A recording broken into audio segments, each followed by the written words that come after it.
What you've just heard is one of the many deaths from the monkey, the new major motion picture from Osgood Perkins, Stephen King, and James Wan. Experience it in theaters everywhere this Friday, because everybody dies, and that's life.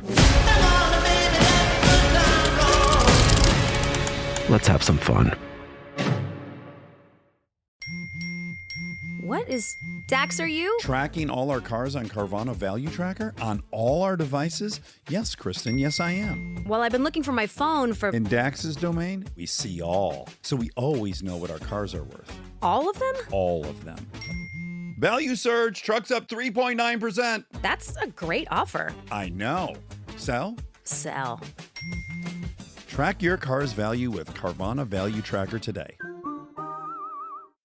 Hey everyone, and welcome back to Big Mad True Crime, where we get big mad over true crime. I'm your host, Heather Ashley, and today's case is out of Ozark, Alabama. Small talk sucks, so let's dive in.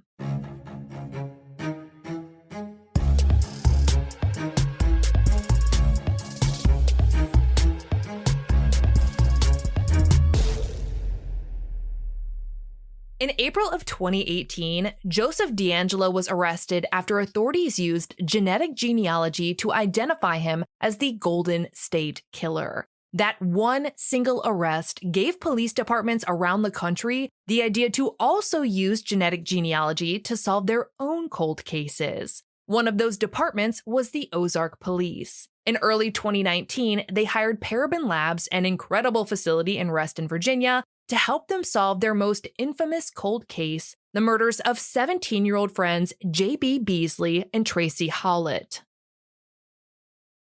Born on July 31st, 1982, J.B. Hilton Green Beasley was the oldest of 5 daughters. Her sisters told Thursday Review that J.B. was a kind and humble person with a beautiful heart. She had an undying passion for dance, and she was awesome at it, winning herself several different trophies and awards. When she wasn't dancing, JB enjoyed what every other teenage girl did: shopping, tanning, and spending time with her friends, including her Northview High School classmate, Tracie.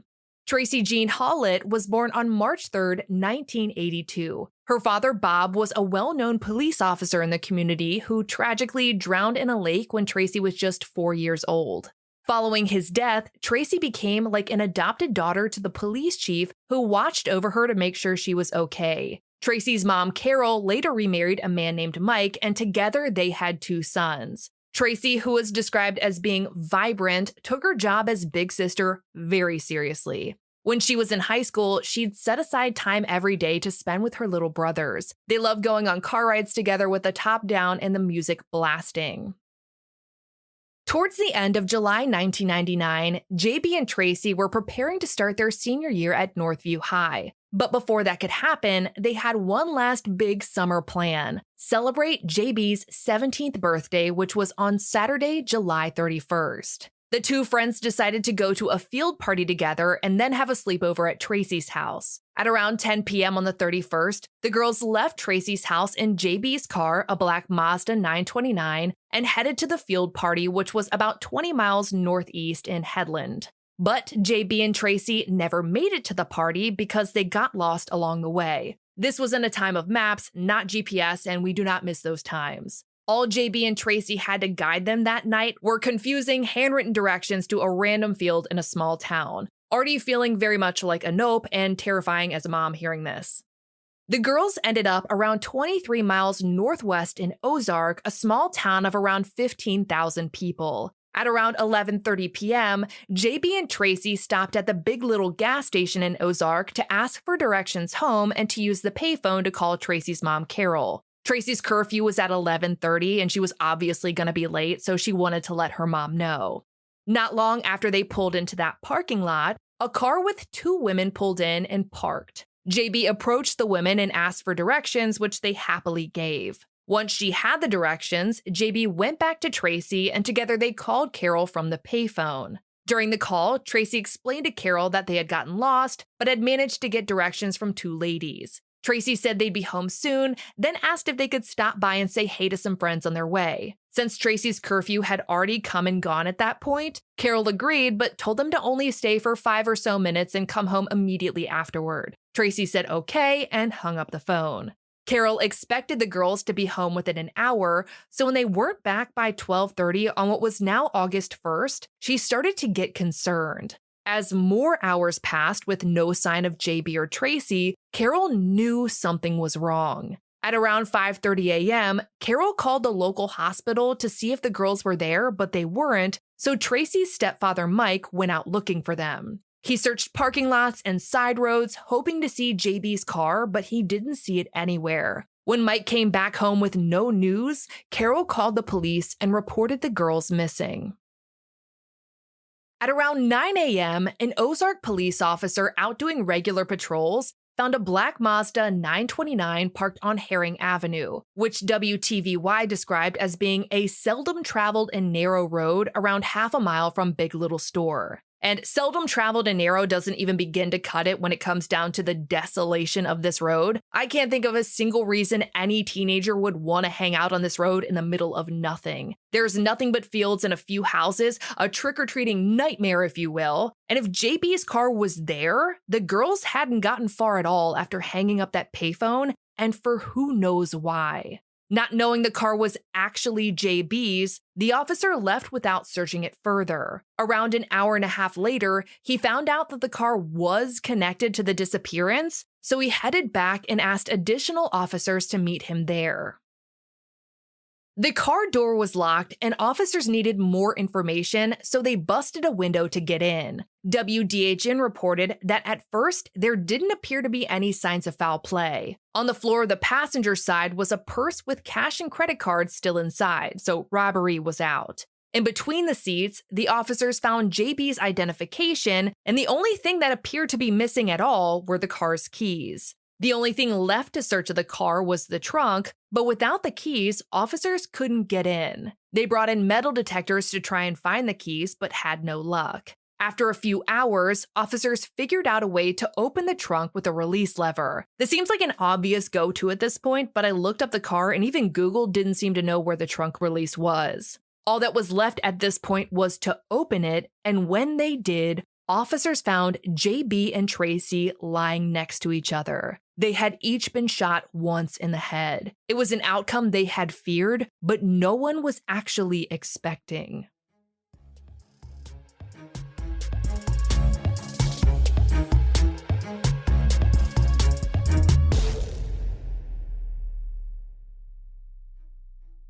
Your old or broken phone can let you down, but at Verizon, trade in any old phone from our top brands and get iPhone 16 Pro with Apple Intelligence with a new line on My Plan and iPad and Apple Watch Series 10. After all, you don't want your old phone to die on you when you're lost.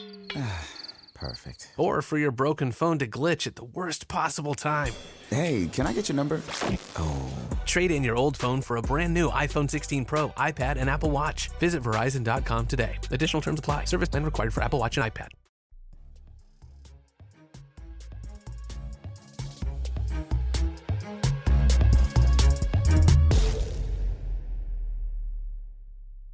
Now that the Mazda was a crime scene, detectives were brought in to process the car with a fine-tooth comb. One of the first things they noticed was an indent in the trunk where Tracie's head was and a 9mm shell casing near JB's head. It looked like both girls had been covering their head or faces when they were shot. That told detectives that the girls had been killed after getting into the trunk. Detectives also noticed that the outside of the Mazda was very dirty and muddy, like it had been driven down a dirt road. There was also a dripping noise coming from under the car. When detectives got down to take a look, they saw blood dripping onto the ground. The blood on the ground was dried, which told detectives the car had been there for some time. WTVY reported that on the undercarriage of the car, detectives found evidence of blowback, meaning the car had been in motion after the girls had been shot, meaning the crime happened somewhere else. When detectives looked inside the car, they found more mud, but only on the driver's side floor. Wherever they'd come from, it had been muddy there, and the mystery driver was likely covered in it. Aside from the mud and blood, detectives noticed that the rearview mirror was on the floor on the passenger side. That led them to believe that some kind of struggle had taken place. The car was also processed for fingerprints, but the only fingerprints they found came from the 2 officers who had searched the car prior to knowing the girls had been murdered. JB and Tracie's prints should have been all over it since they had been driving it all night, so it sounds like the muddy man had wiped it down. And I'm saying man because let's be honest here, and also I know how this ends. So there's your spoiler. After the car was processed, JB and Tracie's bodies were transported to the ME's office. WTVY reported that autopsies showed the girls had scratches and abrasions on their arms and they'd been shot from about 2 feet away sometime after midnight, the distance lining up with someone standing over the girls in the trunk. The medical examiner looked over the girls' clothes and shoes and noticed that Tracie's jeans were muddy and her shoes had mud and a little bit of blood on them. JB also had mud on her shoes as well as on the inside and outside of her jeans. Detectives thought the mud might have come from the girls trying to run away from whatever struggle had knocked the rearview mirror down. There were no injuries that would suggest that either Tracie or JB had been sexually assaulted, but vaginal swabs were taken and sent off for testing, along with the girls' clothes, just in case. The results were expected to take a couple of months. With the autopsy results in hand, detectives had a hard time wrapping their mind around what the motive could have been. Because it didn't appear the girls had been sexually assaulted, detectives ruled that out as a motive. They further concluded robbery was out because all of JB and Tracie's belongings had been left behind. Their jewelry, cash, and credit cards, and even their car hadn't been stolen. So why did someone shoot them? None of it made any sense, and it was enough to instill fear into everyone. If it could happen to JB and Tracie, it could happen to anyone. Detectives had their work cut out for them, but they were up to the task. One of their main focuses was trying to figure out where the murders had taken place. They knew it had to have been somewhere muddy, but they didn't know much more than that. For weeks, detectives searched tirelessly for the scene, but came up empty. In addition to searching for the murder scene, detectives also interviewed multiple people. WTVY reported that 2 of the people they interviewed were the women who gave JB the directions at the Big Little store. The women, who were actually a mother and daughter duo, told detectives that at around 11:30 p.m. on the 31st, they went to the store to grab a drink. When they pulled up, they saw only one car in the lot, which belonged to JB and Tracie. After parking, the daughter got out of the car and walked up to the front door of the store, but the doors were locked. At that moment, JB walked up to her and asked for directions on how to get back home. The daughter gave JB the initial directions, and her mother chimed in with landmarks to follow. When they were done giving JB the directions, they walked over to Tracie, who was at the payphone. They were going full circle girl code and making sure the girls connected with someone they knew before they left. Detectives asked the mother and daughter if JB and Tracie had mud on their clothes, and they said no, that their clothes looked clean, confirming to detectives that the mud on their clothes was in some way related to their deaths. Months after the murders, the testing on JB and Tracie's clothes, as well as the vaginal swabs, were back. According to WTVY, the results showed that there was no semen on Tracie's clothes or swabs. However, semen was detected on JB's swabs as well as on her bra, underwear, and sweater. It now seemed possible that sexual assault was a motive in the murders. A DNA profile of the suspect was created and submitted to CODIS, but a match wasn't made. Since the contributor of the semen hadn't been convicted of a felony or qualifying offense, the DNA was only as good as a waiting game. Detectives continued investigating the murders. The Alabama Bureau of Investigation, the FBI, and other law enforcement agencies joined in, all working relentlessly to try and solve these murders. But no matter what they did, they weren't able to identify their killer. As the years passed and turned into nearly 2 decades, the public wondered if the murders would ever be solved. But in April of 2018, when genetic genealogy identified the Golden State Killer, the Ozark Police Department wondered if they too could use genetic genealogy to solve JB and Tracie's murders. The 20th anniversary was coming up fast, and they were desperate for answers.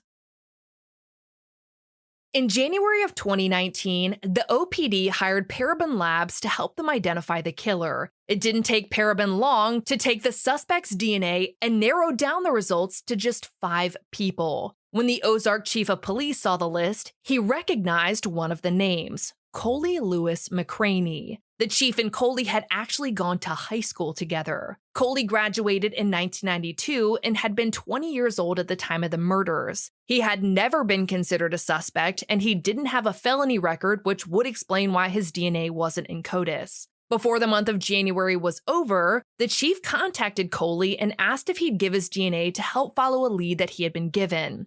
WTVY reported that Coley then contacted his wife to see what he should do. She said he had nothing to hide, so he should go ahead and give the sample. Following the call, Coley went in and gave his DNA. Coley's swab was sent off for comparison to the semen evidence from JB's body and clothes. In late February, they were found to be a match. The odds were 1 in 122 nonillion. If you don't know what a nonillion is, have no fear because I Googled it, and just 1 nonillion is equal to 1 followed by 30 zeros. Obviously, we don't have a nonillion people on Earth, so the odds told detectives that Coley was the only person who could have left behind the evidence. Following the DNA match, Coley was kept under police radar while he was investigated further. Detectives found that in 1993, Coley enlisted in the Navy. According to court records, detectives looked through Coley's military records and found that he possessed a high-point 9mm pistol, which is consistent with the gun used to kill JB and Tracie. In 1997, Coley left the military and moved in with his parents in Ozark for a short time before he settled in a home on Linsby Drive, which is about a half a mile from that Big Little store on Herring Avenue, where the Mazda was found. Before 1997 was over, Coley started working as a long-haul trucker. He would work Monday through Thursday or Friday and then go home and stay until Sunday. In March of 1998, Coley started dating a woman who we'll call Stephanie. Within a few months, she moved in with Coley in his Linsby Drive home. At some point after they got together, Coley and Stephanie purchased some land in the Ozark area. Before they could move onto the land, it needed to be cleared off, so Coley worked on doing that when he wasn't driving semi-trucks. He was still working on the land when JB and Tracie were murdered, which meant Coley was living within half a mile from the Big Little store on Herring Avenue where the Mazda was found parked. A few weeks after the murders, Coley and Stephanie moved onto the land they had purchased and married a few years later. By early 2019, Coley and Stephanie were together, Coley was still working as a trucker, and he'd even started a religious nonprofit. According to court records, while detectives looked into Coley, they never found anything to suggest that he knew either JB or Tracie, meaning there was no reason for his DNA to be on JB's clothes or her body. Detectives now believed that Coley had raped JB prior to murdering her. On March 15, 2019, 45-year-old Coley McCraney was arrested and taken to the station for questioning. To start, detectives asked Coley if he knew about JB and Tracie's murders. He said he was familiar, but he didn't know the girls, nor had he ever met them. That statement wouldn't age well when they got to the DNA part, but let's keep going. After an hour or so of questioning, Coley asked for an attorney, but instead of letting Coley contact an attorney, detectives held him in an interrogation room for 25 hours. Coley asked for an attorney 7 more times, but was never given one. And that is not a good look when it comes to prosecute, but we are where we are. WTVY reported that the chief of police later testified that they kept Coley in the room without an attorney for a number of reasons. They did not want to book him into jail immediately, they were waiting for a search warrant, and they wanted to tie up loose ends. After being held for 25 hours, Coley was charged with 2 counts of capital murder for shooting into an occupied vehicle, 1 count of capital murder for killing JB during the course of another felony, rape, and 1 count of capital murder for the death of 2 or more people. Following the charges, Tracie's mom and stepfather spoke to WSFA. Her stepfather said, "We've been through pure hell for the last 20 years. I know we're going to have to go through a lot more because we're going to have to relive it again, but I'm ready to relive it. I'm ready to put somebody behind bars, get them prosecuted, and get this over with. Maybe we can sleep at night then." At some point, detectives brought Coley's wife Stephanie in to find out what she might know. WTVY reported that Stephanie said she had heard about the murders, but she didn't have any knowledge about what had happened. That being said, she did have an impeccable memory and was able to tell detectives exactly what July 31st and August 1st of 1999 looked like for her. According to Stephanie, on the 31st, she got home from work at around 8 p.m. and Coley came home shortly after. Roughly 2 hours later, Coley left to visit his parents' house. When he got back at 12:45 a.m., Coley woke Stephanie up and told her that his car had broken down at the Big Little store, forcing him to walk back home. Coley asked Stephanie to go with him to the store and help fix the car. She said yes, and they went back, repaired the car, then returned home. Fixing a broken car in the middle of the night is probably something you're going to remember. That memory meant that Coley was without an alibi at the time of the murders and put him right at the store that the girls had last been seen at. Stephanie explained to detectives that she didn't hear about the murders until a few days later when her mom told her what had happened. Stephanie said she thought about reaching out to the police since she and Coley had been at the Big Little store. She thought maybe she could help them, but in the end, she didn't contact police because she hadn't seen anything suspicious. Her husband was the suspicious. Stephanie told detectives that she never heard or saw anything that would make her think that Coley met, had sex with, or killed JB and Tracie. She further said that when Coley came home at 12:45 a.m., he was clean and looked the same as he had when he'd left. Detectives told Stephanie what they thought happened to JB and Tracie, but she refused to believe that Coley had anything to do with the murders. She stood right by her husband, who, in her eyes, wasn't capable of something like that. And it wasn't just Stephanie who felt that way. There were a lot of people who thought police had the wrong man. The Ozark chief told CBS News that he understands where those people are coming from. He himself was very surprised when he saw Coley's name on the list from Parabon. The chief said, "Every person I talked to said the same thing, but the DNA doesn't lie. There was no doubt in authorities' minds that Coley was responsible for the murders, and no amount of pushback from Coley's loved ones was going to change that."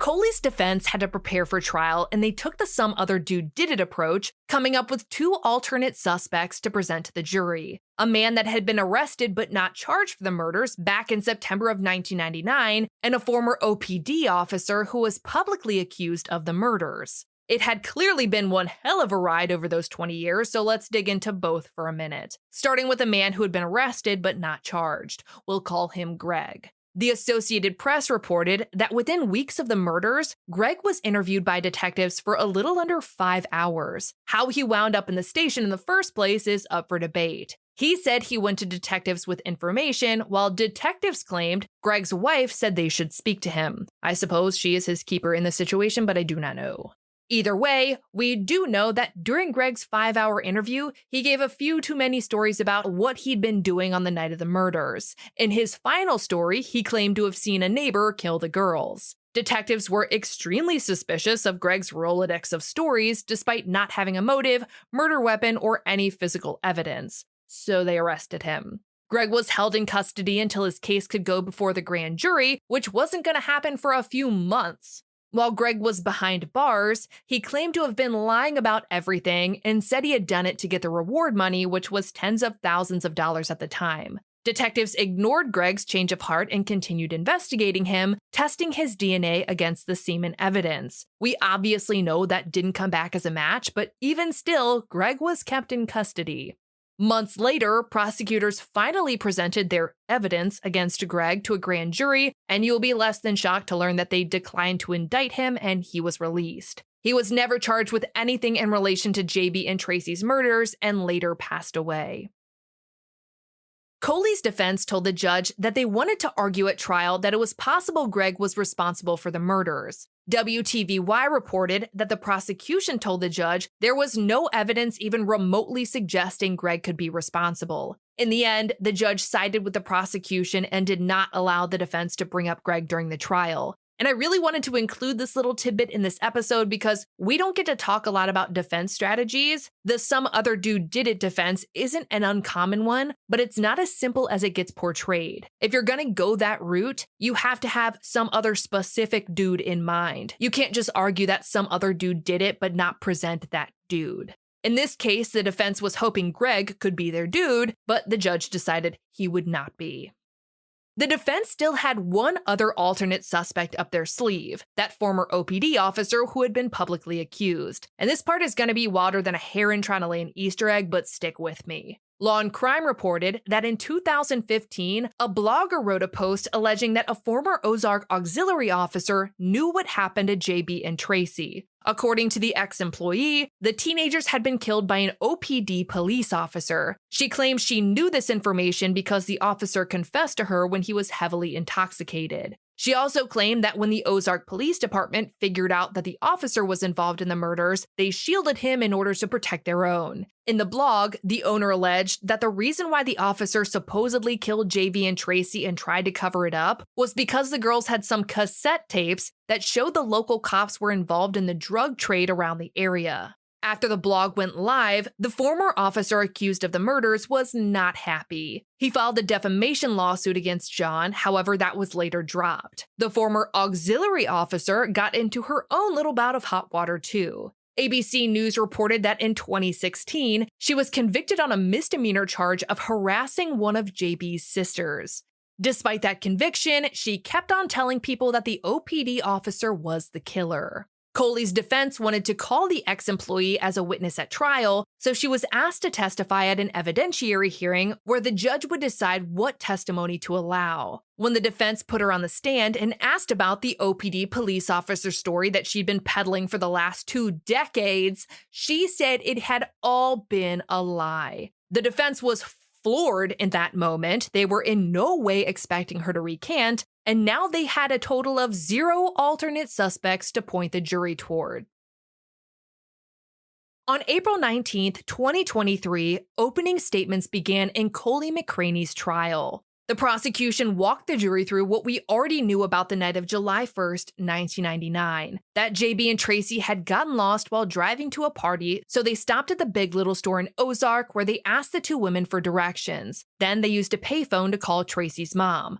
But this is where it starts evolving. The prosecution presented that at some point after the call, Coley confronted the girls at gunpoint and ordered them into JB's car. He then made JB drive to a marshy area. Once there, Coley ordered JB to remove her pants, sexually assaulted her, then forced both girls to climb into the trunk. Coley then shot JB, then Tracie at close range, and drove the car to Herring Avenue, parked it, and walked home. The prosecution spent a lot of time talking about how Coley's DNA was a match for the semen evidence, but then it was time for Stephanie to testify. WTVY reports that she talked about how Coley came home at around 12:45 a.m. and said his car was at the Big Little store. Even though Stephanie genuinely believed Coley was innocent, it put him in the same place as the girls where they had last been seen.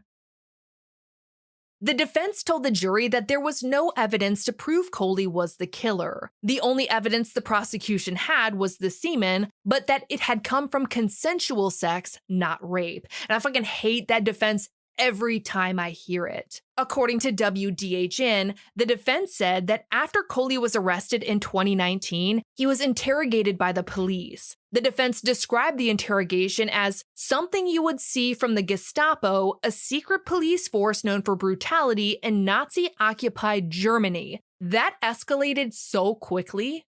Coley took the stand in his own defense, which is 9 times out of 10 a very stupid decision. According to WTVY, Coley claimed that he met JB in June of 1999 at the mall in Dothan. After he had dropped his girlfriend Stephanie off at work, Coley stopped at Radio Shack, the throwback you didn't know you needed in the midst of a leaning tower of bullshit. At the same time, he claimed that JB happened to be walking by the store and they stopped and had a conversation. JB introduced herself as Jennifer, so that's how Coley knew her. Before they parted ways, Coley gave Jennifer his mother's number instead of his own because he didn't have a phone back in the day, and he also didn't want JB to page him while his girlfriend was around. Coley testified that JB called him at his mom's house later that day and again in July. He said, "We had plans to meet up whenever we could." Coley told the jury that on July 31st, he went out to work on clearing the land he and Stephanie owned, which was right next to where his mom lived. Coley testified that at around 3 p.m., he was still working on the land when he got a call from JB. When Coley answered the phone, JB said she'd be in Ozark that night and they made plans to meet up at Carroll High School at 10 p.m. All of that conflicting with everything JB told the women at the store and her mom. Coley told the jury that later that night, he drove his car to the Big Little store where he waited for JB until after 10 p.m. Seems weird to wait at a convenience store when you're supposed to be meeting up at a high school, but whatever, dude, this is your story, not mine.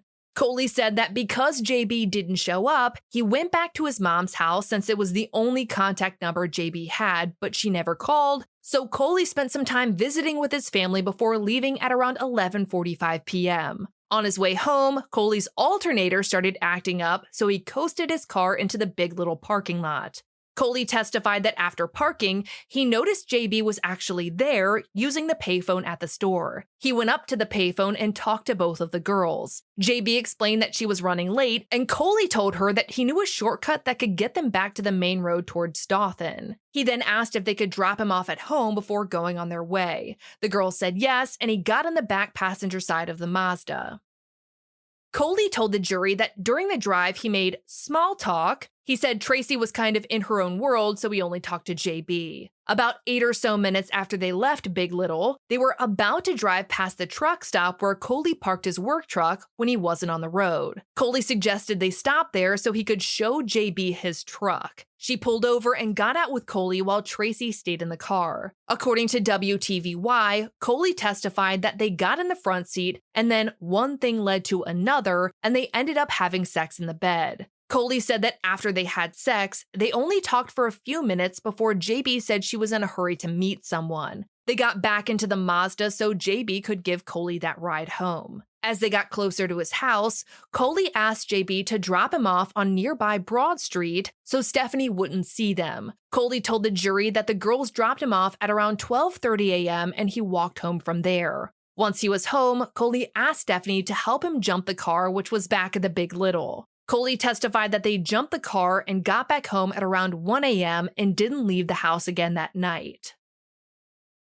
Coley testified that he didn't hear about the murders until a few weeks later when Stephanie told him. He explained to the jury that he'd been on the road for work and hadn't heard the news at the same pace as the rest of the locals. The defense asked Coley if the murders concerned him at all, and he answered no, because everything Stephanie told me was completely different from what I knew. Remember, Coley claimed JB said her name was Jennifer, so he had no idea that JB was Jennifer. According to WTVY, the defense asked Coley why he didn't tell investigators that he knew the girls after he was arrested in 2019. Coley said that he was scared that once they put the handcuffs on him, he figured they'd already made up their minds.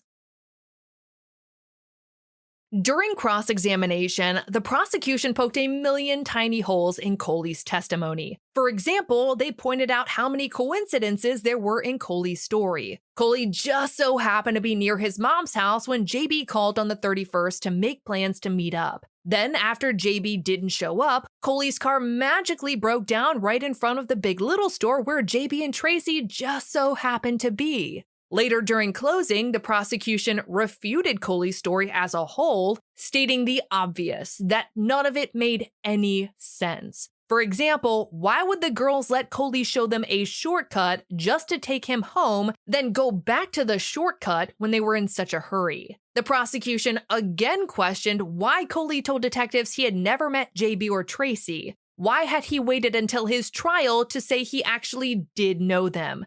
Because any defense is a defense. The prosecution told the jury that Coley knew he needed to explain away the presence of his DNA on JB, so he made up a story about her having consensual sex with him. The prosecution said that the dirt inside JB's jeans did not come from having consensual sex in the back of a truck. It came from being raped by somebody she didn't know.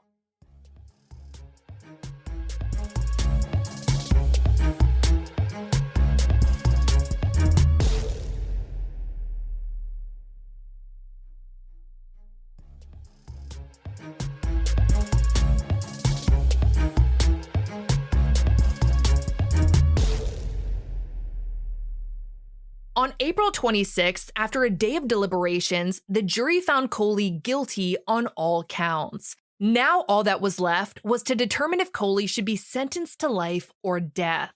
During the penalty phase, the prosecution argued that Coley should be sentenced to death for what he had done, while the defense argued that there were mitigating factors that showed Coley should only receive life. In a victim impact statement, Tracie's mother, Carol, said, "I think the hardest thing we've had to go through was holidays. There was an empty chair that Tracie should have been in. We turned the Christmas tree into an angel tree because that's what Tracie was." Carol said that Tracie was her best friend and her daughter, adding, "I was blessed for having Tracie for 17 years. I learned a lot from her." Carol said that she was proud to be Tracie's mother and that she has wonderful, beautiful memories of her. JB's mother, Cheryl, said, "I thought I knew the meaning of devastation, trauma, and being broken. I have a hole inside of me. It's not something you get over. I exist without her." Supporters for Coley also read statements, his wife Stephanie saying, "He's very family-oriented. He's a great father. He's a good man. His children need him. I need him. My heart goes out to that family. I hate what they're going through, but our family, we need him. I love you, Coley." One of Coley's children talked about her childhood and how she had grown up in a loving home where she never saw her parents fight or her father ever be aggressive toward anyone. The daughter said, "I'm very close with my father. We have a very similar personality. Time is something you can't get back, and I have a long life ahead of me. I want him to be there to see it." After all the victim impact statements were read, the prosecution told the jury, "The man you heard about today is very different from the man you've heard about the past 2 weeks. That man was not a godly man. That man was a rapist and a murderer." The defense told the jury that Coley has value to others. He can make good in other people's lives. Allow him to continue to do that. They said, "The choice you're making is life without parole or death." As attorneys, our hearts go out to JB and Tracie's parents. My heart goes out to them because of the memories they have lost with their children. But taking a father away from his children doesn't fix it. In the end, the jury chose to send Coley to prison for the rest of his life. Following his trial, the Alabama Attorney General released a statement saying, "For 23 years, the families of J.B. Beasley and Tracie Hawlett have hoped and prayed for justice. While this outcome will not bring their loved ones back, my hope is that it will give them the much-delayed closure they deserve and will reinvigorate this entire community's faith in the justice system." The verdict handed down today sent a clear message: we have no tolerance in this state for those who casually take the lives of others, especially our youth. This timely resolution during National Crime Victims' Rights Week is a poignant reminder that we must not ever allow the plight of crime victims to be minimized or their voices drowned out. For photos pertaining to this case, check out JB and Tracie's highlight at the top of my Instagram profile at @TheHeatherAshley. To get access to ad-free and bonus episodes, subscribe to our Apple Premium or head over to our Patreon at patreon.com/BigMadTrueCrime, where for just $1 whole a month, your episodes are totally ad-free. If you love the podcast, feel free to leave a review. It makes my day every single time. And if you have a case you would like to hear covered, share it with Big Mad True Crime on social media because all cases are covered by listener request. I'll be bringing you a brand new case next week, and I cannot wait. But until then, we out.